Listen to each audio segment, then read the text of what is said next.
युधिष्ठिर, जो माह के महीने की एकादशी आती है इसका नाम षठ तिला एकादशी है।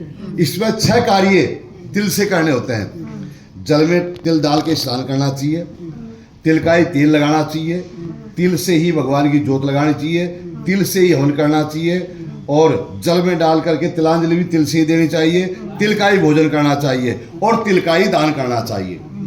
जो मनुष्य ये सभी कार्य तिल से करेगा वह इस संसार में धन धान्य पुत्र पौत्रादि से परिपूर्ण होकर के अंत में पार्षदों के साथ विमान में बैठ करके और स्वर्ग को चला जाता है। बोलो एकादशी माता की जय, बोलो कृष्णचंद्र भगवान की जय। भगवान ने फिर कहा कि हे धर्मपुत्र सुनो, माह के शुक्ल पक्ष की एकादशी का नाम जया है। एक बार क्या हुआ, स्वर्गपुरी में इंद्र के सामने गंधर्व गा रहे थे, अप्सरा नाच रही थी। तो पुष्पति नाम की गंधर्व स्त्री और माल्यवान नाम का वह दोनों के आपस में एक दूसरे को देखने लग गए और सभा में उनका गाना अशुद्ध हो गया, माल्यवान का। तो इंद्र ने कुपित होकर के कहा कि तुम दोनों जाकर के माल्यवान और क्या नाम है पुष्पति दोनों जाकर के पृथ्वी पर राक्षस बन जाओ, ब्रह्म राक्षस बन जाओ, क्योंकि तुमने देवता की सभा में अपराध किया है। उस श्राप के वशीभूत होकर के और वे प्रेत योनि में आकर के संसार में घूमने लगे। जब प्रेत योनि मिल जाती है मनुष्य को, तो मनुष्य भोजन भी नहीं कर सकता, पानी भी नहीं पी सकता, फल भी नहीं खा सकता, वो भूखा तसाया घूमता रहता है जी। तो एक दिन वे घूमते घामते और एक आश्रम में गए। वहां आश्रम में जाकर के उस दिन जया एकादशी थी, खाने को कुछ मिला नहीं उनको, और वो सारी रात ठंड के कारण राम राम राम भगवान बचाओ भगवान बचाओ भगवान बचाओ, हे प्रभु ठंड लग रही है, हे प्रभु भूख लग रही है, सारी रात में अनजाने में कीर्तन करते रहे जी। और वे भी संसार सागर से मुक्त हो गए। बोलो कृष्णचंद्र भगवान की जय, बोलो एकादशी माता की जय। भगवान कन्हैया बोले, हे युधिष्ठिर सुनो, फाल्गुन के महीने की एकादशी का नाम है विजया एकादशी। इसलिए जो भी मनुष्य इस व्रत को करेगा उसको हर एक कार्य में विजय प्राप्त होगी।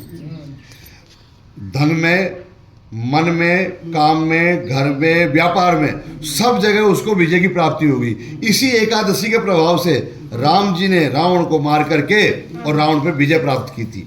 इसलिए मनुष्य को ये एकादशी का व्रत भी करना चाहिए। बोलो कृष्णचंद्र भगवान की जय, बोलो एकादशी माता की जय।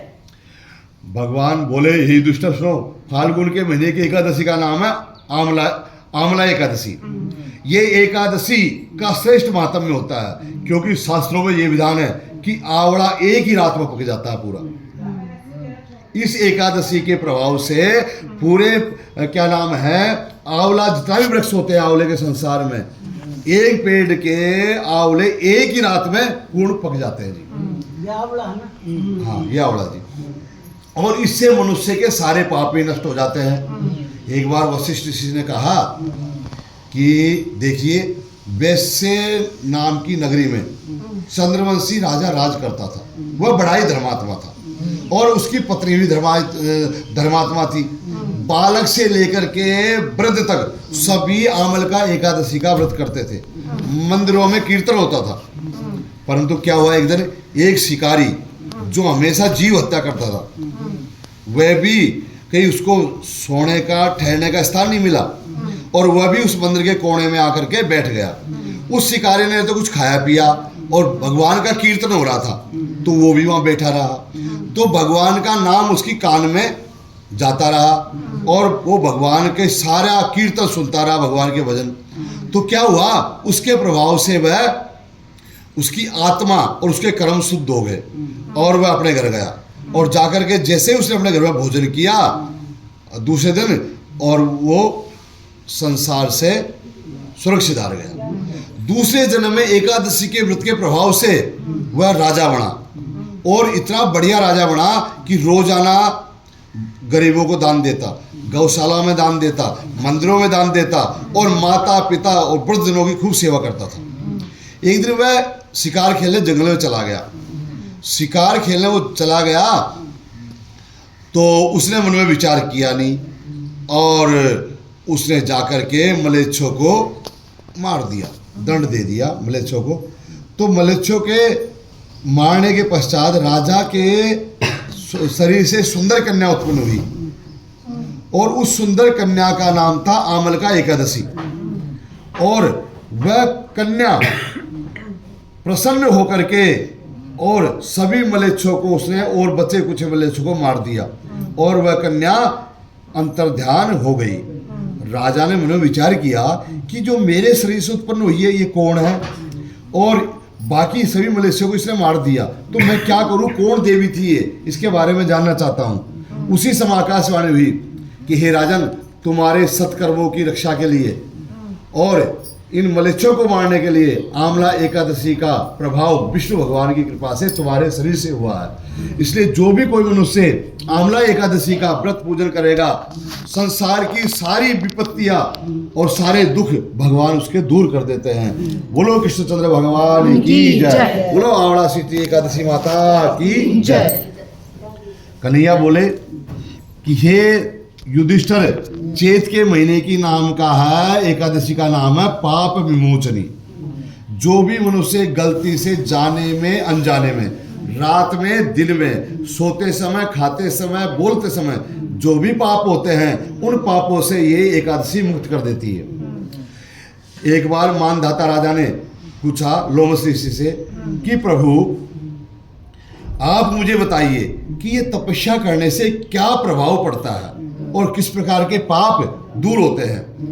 और मैं तो भगवान शंकर की पूजा करता रहता हूं, तो मुझे पूजा में क्या फल मिलता है इसके बारे में मुझे ध्यान नहीं है। तो आप बताइए मैं क्या करूं जिससे और मुझे पुण्य मिले और मैं इस संसार में अपने पितरों को मुक्त करते हुए, और क्या नाम है, मैं भी विमान में बैठ करके स्वर्ग को जाऊं। लोमस ऋषि ने कहा कि सुनो राजन, जो तुम भगवान शंकर की पूजा कर रहे हो, पूजा करते रहो, पर साथ में आत्मा का मोक्ष करने वाली पाप मोचनी एकादशी से तुम्हें एकादशी का व्रत प्रारंभ कर दो। क्योंकि भगवान कृष्ण ने गीता में कहा है कि वृक्षों में तो पीपल का वृक्ष हूँ, व्रतों में एकादशी का व्रत हूँ, तो इनसे बड़ा दुनिया में कोई भी नहीं है। आप इस पाप मोचनी एकादशी का व्रत करोगे तो आप भी सुखी हो जाओगे और आपके पितृ देवता भी इस संसार से मुक्त होकर के वैकुंठ धाम को चले जाएंगे। बोलो एकादशी माता की जय, बोलो कृष्णचंद्र भगवान की जय। भगवान कृष्ण बोले ही युधिष्ठिर सुनो, चैत के महीने की नाम का है, एकादशी का नाम है कामदा एकादशी। हाँ, चैत के महीने की। एक बार गुरु वशिष्ठ से राजा दिलीप ने पूछा, वशिष्ठ जी बोले कि प्रभु एक भोगीपुर नगर में पुंडरीक नाम का राजा राज करता था। उसकी सभा में बहुत गंधर्व गा रहे थे, परंतु गंधर्व अशुद्ध गा रहे थे। तो राजा को क्रोध आया और राजा ने उनको श्राप दे दिया कि तुम मेरी सभा में अशुद्ध गा रहे हो, जाओ तुम राक्षस बन जाओ। उस राजा पुंडरीक के श्राप के कारण वह सभी गंधर्व राक्षस बन गए और वह जंगल में भटकते रहे। भटकते भटकते श्रृंग ऋषि का आश्रम उनको दिखाई दिया। उस आश्रम में गए, श्रृंग ऋषि के चरणों में गिरकर रोने लगे कि प्रभु हमको प्रेत योनि मिली हुई है और हम ये सुंदर फल भी नहीं खा सकते, ये जल भी नहीं पी सकते, और हम प्रेत योनि के कारण दुख पा रहे हैं, भूखे प्यासे घूमते रहते हैं, तो हमारी मुक्ति कैसे होगी, इसके बारे में ऋषिवर आप हमें बताइए। उन्होंने कहा तुमने देवताओं को बहुत बड़ा अपराध किया है और देवताओं के अपराध के कारण तुमको दुख मिला है, परंतु सुनो, इस श्राप से तो आप लोगों को एकादशी माता ही मुक्त कर सकती है। इसलिए आप मेरे आश्रम में रह करके और एकादशी माता का प्रत्येक महीने की दोनों एकादशी का व्रत करो। इस एकादशी का जब पुण्य आपको मिलेगा, उस पुण्य से आपका पाप कटता हुआ चल जाएगा और आप मुक्त हो जाओगे। बोलो एकादशी माता की जय, बोलो कृष्ण कन्हैया लाल की जय। भगवान कृष्ण बोले हे युधिष्ठिर सुनो, बैसाख शुक्ल की एकादशी का नाम बरोथरी एकादशी है। इस दिन देखिए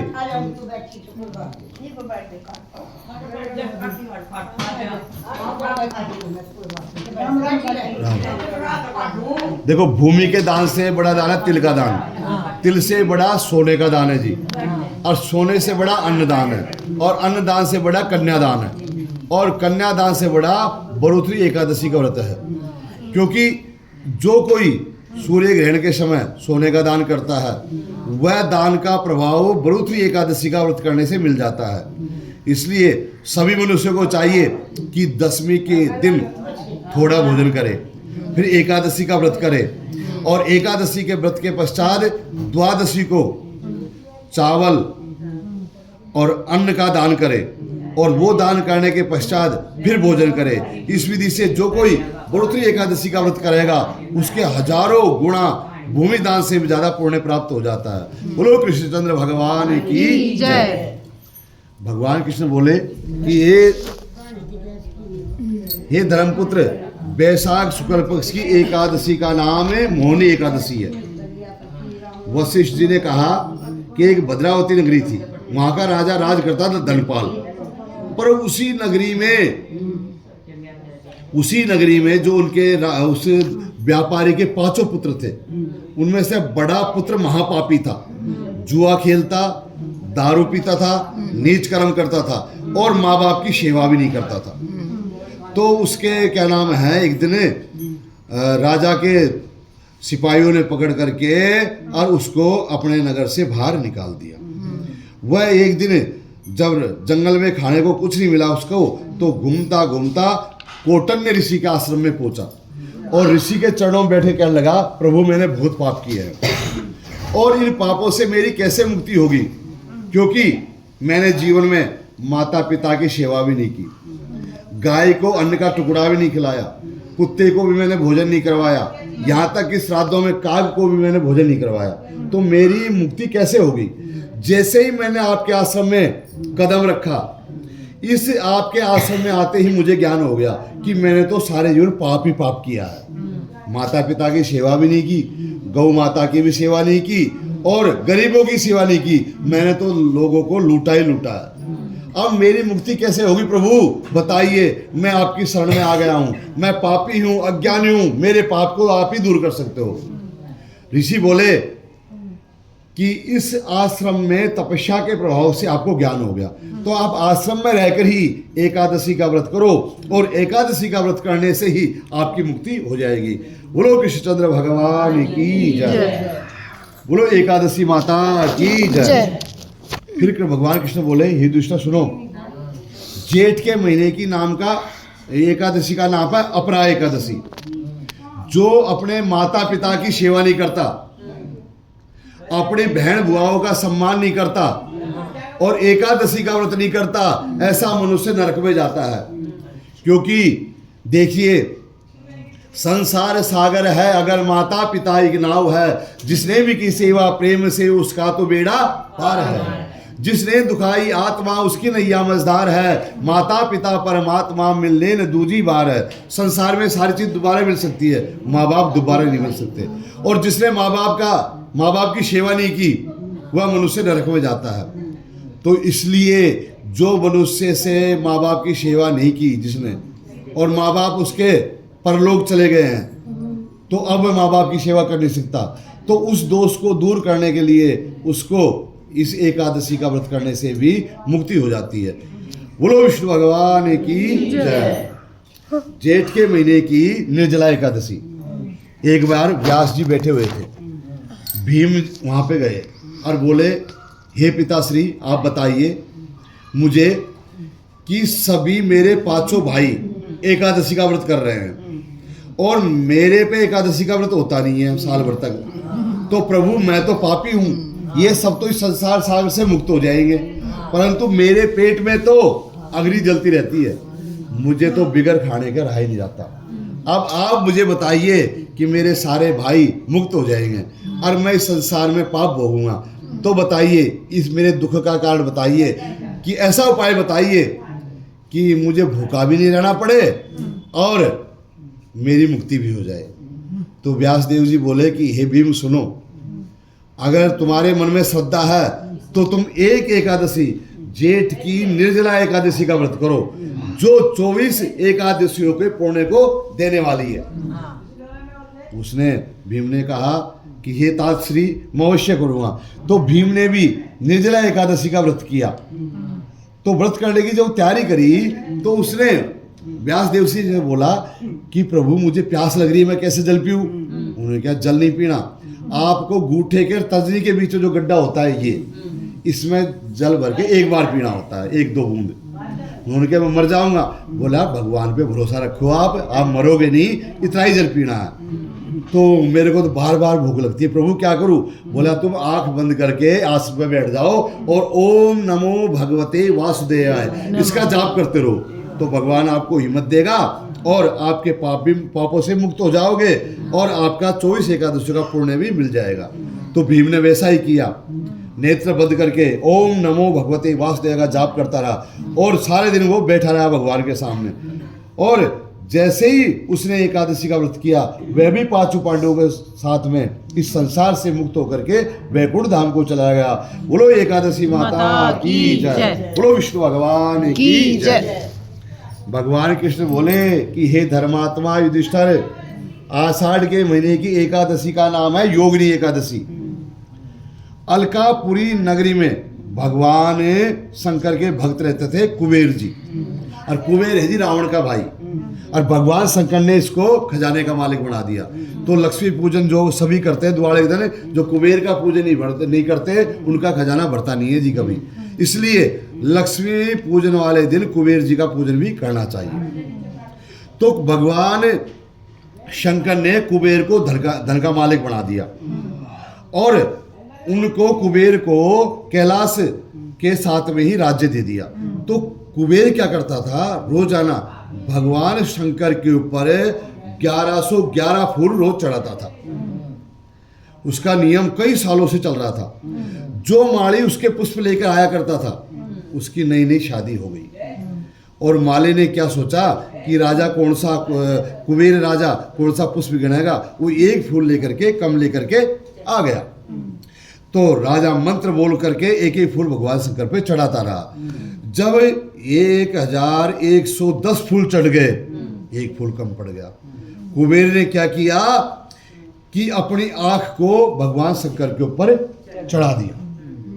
भगवान शंकर साक्षात प्रकट हो गए वहां पे, और भगवान ने कहा कि कुबेर, मैंने तुमको धन का मालिक तो बनाया ही है, परंतु जो भी मनुष्य एकादशी के दिन और दीपावली के दिन तुम्हारा ध्यान करेगा कुबेर का और मेरा ध्यान करेगा, उसके घर में धन धान्य की कभी कोई कमी नहीं होगी।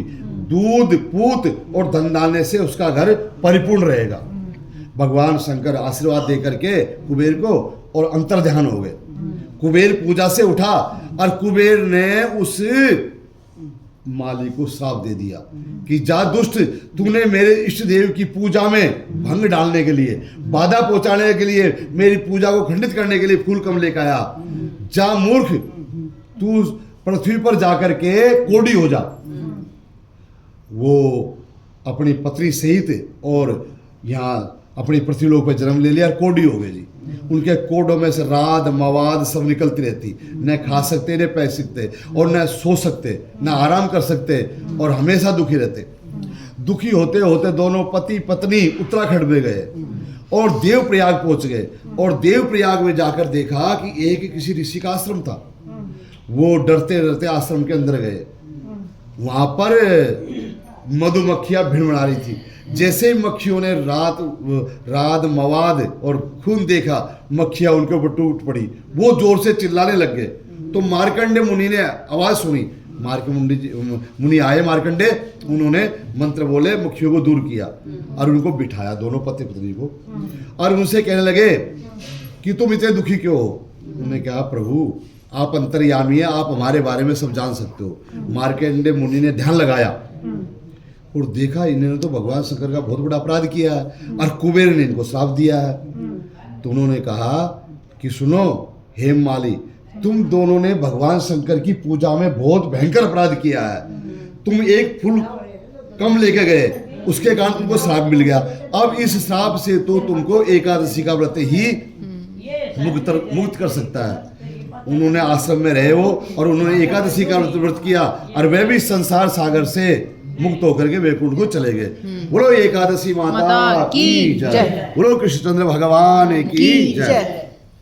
भगवान बोले युधिष्ठिर सुनो, आषाढ़ शुक्ल पक्ष की एकादशी का नाम देवसेनी एकादशी है। और इस एकादशी का व्रत करने से मनुष्य को मुक्ति मिल जाती है। एक बार भगवान सूर्य वंश के मानदाता ने और गुरु वशिष्ठ से पूछा कि प्रभु इस एकादशी का क्या महात्म्य है। कि सुनो, एक बार राजा बलि था। राजा बलि ने 99 यज्ञ कर लिए और 100वां यज्ञ करने लग गया। वो 100वां यज्ञ करने लगा जब वो इंद्र को बड़ी चिंता हुई कि अगर इसके 100 यज्ञ पूरे हो जाएंगे तो मेरा सिंहासन ये ले लेगा, इंद्र ये बन जाएगा बलि। वो भागता भागता भगवान विष्णु की शरण में गया और विष्णु से जाकर बोला, प्रभु मेरी रक्षा कीजिए, मेरा सिंहासन चला जाएगा और राजा बलि के 100 यज्ञ अगर पूर्ण हो जाते हैं तो मेरा सिंहासन वो ले लेगा। मैं आपका दास हूँ, मेरे दास के लिए और मैं अपने भक्त की रक्षा के लिए आप कुछ कीजिए। तो भगवान ने क्या किया, वामन का रूप धारण कर लिया। 52 इंच के भगवान हो गए जी। और भगवान उसकी सभा में जाकर पहुंच गए। सभा में गए तो राजा का नियम था, यज्ञ करने से पहले राजा गरीबों को दान करता था, साधु संतों को, ब्राह्मणों को जो मांगे वही दान करता था। तो भगवान वामन आए। भगवान वामन ने कहा कि जी मैं भी आपसे कुछ वचन मांगता हूँ। उन्होंने कहा दान ले लो, जो लेना आपको। बोला नहीं, पहले वचन भरो, अगर वचन भरोगे तभी दान मांगूंगा। जैसे ही वो वचन भरने लगा, जल हाथ में लिया सागर में, तो वामन ऋषि के गुरु शुक्राचार्य, उनको शंका हो गई कि ये तो कोई भगवान ही हो सकता है जो चालाकी कर रहे हैं, संकल्प वचन भरवा रहे हैं। उन्होंने क्या किया, उस सागर के तूतरू में बैठ गए। शुक्राचार्य छोटे से बन गए। तो जल आया नहीं, जल नहीं आया तो वचन भरे नहीं जाएंगे। तो भगवान ने क्या कहा, कुसा को उठाया, डाब को, और उसमें घुस दिया। उसमें जैसे वो अंदर चलाया, वो कुछ शुक्राचार्य की आंख में लगा और आंख टूट गई। शुक्राचार्य बाहर निकला है और पानी गिरा, संकल्प ले लिया। 3 वचन भरते ही भगवान ने विराट रूप धारण कर लिया। और विराट रूप धारण करके भगवान ने एक कदम में पाताल और एक कदम में सारी भूमि नाप ली। भगवान कहने लगे कि हे राजन, तीसरा कदम पैर कहाँ रखूं मैं? बोला महाराज मेरे सिर पर रख दो। सिर पर रख दिया तो उसका यज्ञ भंग हो गया। तो उसको बलि को पाताल लोक का राजा बना दिया। अब राजा बना दिया तो भगवान प्रसन्न हो गए कि बलि, तुम जानते हुए कि मैं आपके साथ में छल कर रहा हूं, फिर भी आपने वचन भरे हैं। तुम मेरे दर्शन खाली नहीं जाते कभी, भगवान के दर्शन कभी खाली नहीं जाते। आपको कुछ वरदान मांगना हो तो मांग लो, मैंने आपका यज्ञ तो। उन्होंने कहा महाराज, जिसके सामने भगवान भिखारी बन के आ जाए उससे बड़ा इस संसार सागर में कौन होगा? मैं आप सब क्या मानूं? क्योंकि जन्म जन्म मुनि जतन कराई, अंत रामपुर आवत नाई। मनुष्य जन्म सारे जिंदगी भर राम का नाम लेते रहते हैं, पर अंत समय भगवान का नाम नहीं आता। और मेरे सामने नाम क्या, साक्षात भगवान खड़े हुए हैं, क्या मांगू मैं, बताओ। उन्होंने कहा नहीं मांगते तो मैं देता हूं। उन्होंने कहा अगर आप देना ही चाहते हो ना तो आप, मैं 4 महीने सोऊंगा और 4 महीने आप मेरी चौकीदारी करोगे। ठीक है जी। भगवान ने कहा तथास्तु। इसलिए भगवान आषाढ़ उतरते आषाढ़ की एकादशी के दिन सो जाते हैं और देवचरी एकादशी में भगवान उठते हैं। जब भगवान 4 महीने सोते हैं तो 4 महीने तक कोई भी ब्याह शादी नहीं होते, केवल भगवान का नाम का जाप होता है। बोलो एकादशी माता की जय, बोलो विष्णु भगवान की जय। भगवान कृष्ण बोले युधिष्ठिर सुनो, सावन के महीने की एकादशी का नाम कामिका एकादशी है। इस दिन जो कोई मनुष्य अपनी कामना के लिए अन्नदान करता है, वस्त्र का दान करता है, पात्र का दान करता है, गौदान करता है, उसकी सारी मनोकामनाएं पूर्ण होती है और वह भी संसार सागर से मुक्त हो जाता है। बोलो एकादशी माता की जय। भगवान कृष्ण बोले युधिष्ठिर, सावन के महीने की शुक्ल पक्ष की एकादशी का नाम है पुत्रदा एकादशी। ये पुत्र को देने वाली है। एक महीजित नाम का राजा राज्य करता था, परंतु वह बड़ा धर्मात्मा था। उसका पुत्र भी एक दुराचारी था। वह भी क्या नाम है, कुकर्मी था और वह भी चोरी करता था, जारी करता था, गरीबों को तंग करता था। परंतु गलती से वह भी श्रावण की एकादशी में भूल से भूखा प्यासा रह गया और उसको भी पुत्रदा एकादशी का व्रत करना पड़ गया। इस व्रत के प्रभाव से वह भी संसार सागर से मुक्त हो गया। बोलो श्री कृष्णचंद्र भगवान की जय, बोलो एकादशी माता की जय। भगवान कृष्ण बोले कि भादवे की एकादशी का नाम अजा एकादशी है। और ये एकादशी जो भी मनुष्य मन इच्छा या मन में जो सोचेगा उसको वैसा ही फल मिल जाएगा। अगर घर में पुत्र नहीं होगा, पुत्र की प्राप्ति होगी। अगर घर में धन नहीं होगा, धन की प्राप्ति होगी। अगर घर में सुख सुविधा नहीं होगी, सुख सुविधा की प्राप्ति हो जाएगी। और मनुष्य सारे संकटों से मुक्त होकर के और विमान में बैठ करके अंत समय में एकादशी के प्रताप से और वैकुंठ धाम को चले जाएंगे। बोलो एकादशी माता की जय, बोलो विष्णु भगवान की जय। भगवान कृष्ण बोले इस दृष्टि सुनो, भादवे की एकादशी का नाम वामन एकादशी है। और इस दिन भगवान क्या है, करवट बदलते हैं। राजा बलि के यहाँ चौकीदारी करते रहते हैं, सोते हैं वहां पे, तो करवट बदलते हैं। तो इस एकादशी का नाम प्रवर्तनी एकादशी भी है। इस एकादशी के दिन भगवान विष्णु की और लक्ष्मी की और पीपल की जो पूजा करते हैं, उनके घर में यमदूत कभी नहीं आते। उनके घर में जो भी मनुष्य रहते हैं वह सब इस संसार में सुखी संपन्न होकर के अंत में विमान में बैठ करके स्वर्ग को चले जाते हैं। बोलो एकादशी माता की जय, बोलो कृष्णचंद्र भगवान की जय। आश्विन शुक्ल पक्ष की इंदिरा एकादशी। इंदिरा एकादशी के बारे में भगवान ने कहा कि हे युधिष्ठिर सुनो, एक बार नारद ऋषि अनेक लोकों में घूमते घूमते और मनुष्य लोक में आ गए और यहाँ पर आकर देखा कि यहाँ के सभी मनुष्य दुखी थे। कोई तन दुखी, कोई मन दुखी, कोई धनहीन रहते उदास और थोड़े थोड़े सब दुखी, सुखी राम का दास। तो एकाध मनुष्य ही संसार में सुखी था और बाकी सभी मनुष्य दुखी थे। तो नारद जी ने यहाँ आकर के सभी मनुष्य से कहा कि देखिए, आप सब लोगों को नरक में जाना पड़ेगा और नरक में दुख उठाना पड़ेगा। क्योंकि सुनो, जब आदमी इस शरीर को छोड़ देता है तो वो है भगवान के दरबार में जाता है और भगवान उसके जो अच्छे कर्म किए हैं, बुरे किए हैं, उन कर्मों के अनुसार उसको दंड देते हैं। तो वहाँ पर भगवान हमको 2.5 फुट का शरीर दे देते हैं। उस 2.5 फुट के शरीर से ही हमें दुख सुख भोगना पड़ता है। देखिए, जो मनुष्य अपने माता पिता की सेवा नहीं करता, गौग्रास नहीं निकालता और भगवान की पूजा नहीं करता और एकादशी का व्रत नहीं करता, ऐसा मनुष्य तो नरक में जाता ही जाता है। उसको कोई नहीं बचा सकता। उसको बचाने का साधन, हे मनुष्यों, मैं नारद ऋषि संसार में भ्रमण करता रहता हूँ, उसको बचाने का उपाय एक ही एकादशी का व्रत है। जो भी मनुष्य एकादशी का व्रत करेगा वह सब पापों से मुक्त होकर वैकुंठ धाम को चला जाएगा। बोलो विष्णु भगवान की जय, बोलो एकादशी माता की जय। आश्विन शुक्ल पक्ष की एकादशी का नाम है पासा कुसा एकादशी।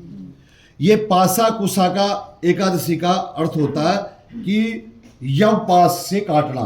जब यमराज के दूत आते हैं ना, पापियों को पास में बांध के ले जाते हैं। पास का मतलब होता है रस्सी के फांसे में, जो हम रस्सी का फांसा देते हैं उनमें हमारे हाथ पैर बांध करके लेके जाते हैं। इस संसार के बंधन को काटने वाली एकादशी है। इस व्रत को जो कोई भी व्रत करेगा वह इस संसार सागर से मुक्त होकर के वैकुंठ धाम को चला जाएगा। बोलो लक्ष्मीनारायण भगवान की जय, बोलो एकादशी माता की जय।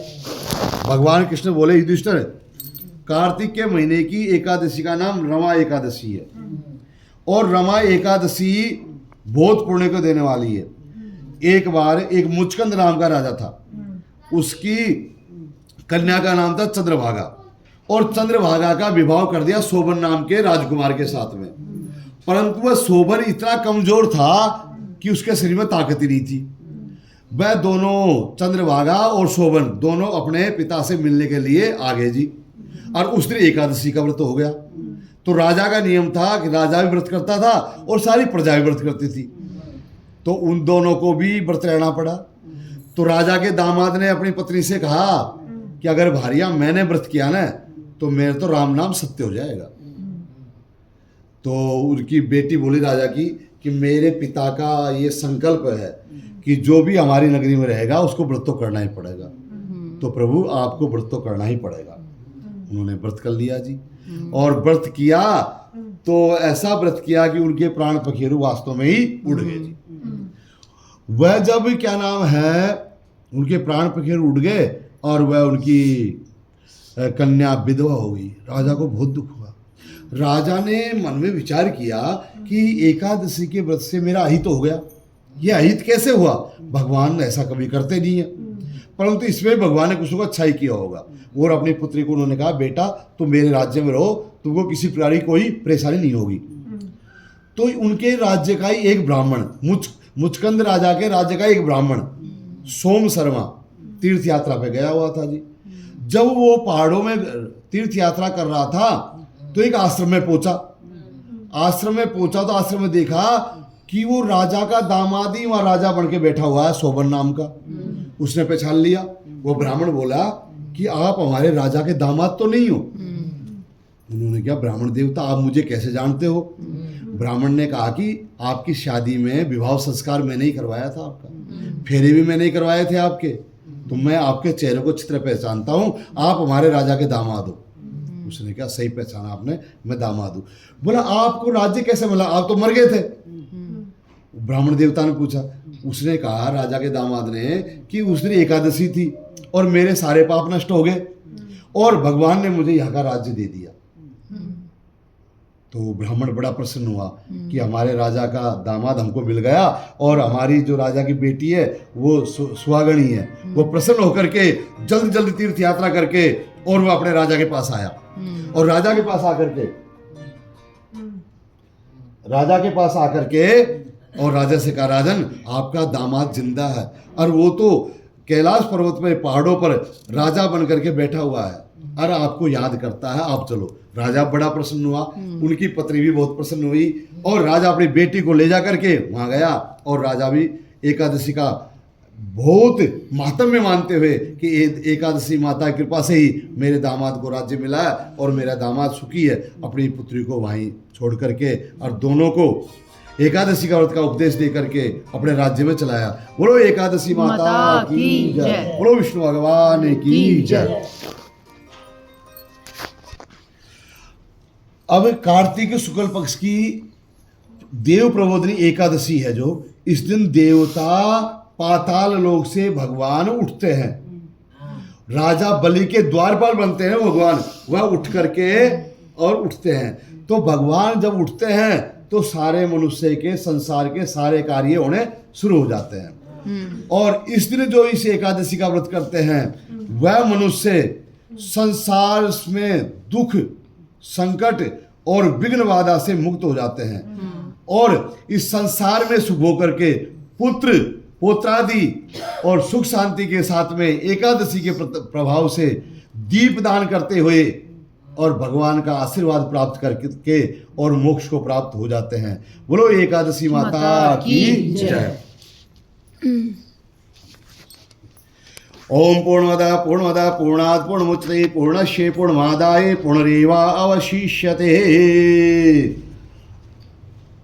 होगी सारी। हाँ जी होगी जी। रुको एक एकादशी माता क्या था जी? पहले राजा था, राजा अम्बरीश था।